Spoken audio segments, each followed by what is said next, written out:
মানুষটার তার চালাকি ধরা পড়ার পরেও তার মুখে লজ্জার জায়গায় তার রাগ বেশি দেখবেন, তাহলে আপনি এটা ধরে নেবেন যে সেই মানুষটার ভবিষ্যতে চেঞ্জ হওয়ার কোনো সম্ভাবনা নেই।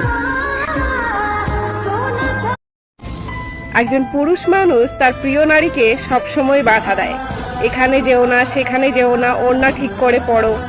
কেননা একজন পুরুষ মানুষ খুব ভালোভাবেই জানে যে অন্য পুরুষদের পরনারীর উপর নজর। তুমি যাবে, আরেকজন আসবে, বিষয়টা এমন নয়। তুমি থাকবে, বাকিরা দেখবে, বিষয়টা এমন। তোমাকে ভালোবাসি আর তোমাকেই লাগবে। তুমি ব্যতীত অন্য কারো দিকে নজর দেওয়া বারণ, কারণ তুমি তো আমার ভালো। আমি জোর গলায় বলতে পারি, জীবনে এমন একটা পাগল পাইছি যে শত ঝগড়ার পর ভালোবাসে আমাকে পাগলের মতো। কারো হাসি সুন্দর, কারো চোখ সুন্দর, কারো মুখ সুন্দর। তুমি যে আমার ভিডিওটা দেখতেছো, তুমি কি জানো তুমি না সর্বদিক দিয়ে সুন্দর।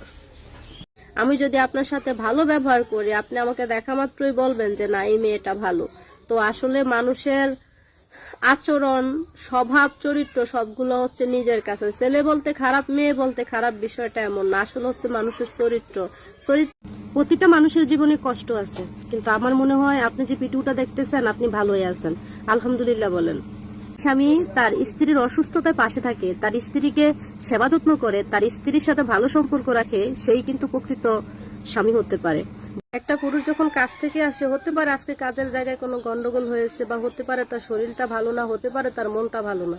তো এই সময় যখন গন্ডগোল করে, তখন একটা পুরুষ এমনিতে খেপে যায়। তো খেপে গেলে বলে যে আসলে পুরুষদের ব্যবহার ভালো না, এই সমস্যা ওই সমস্যা। আসলে যে কোন কারণে করেছে সেটা একমাত্র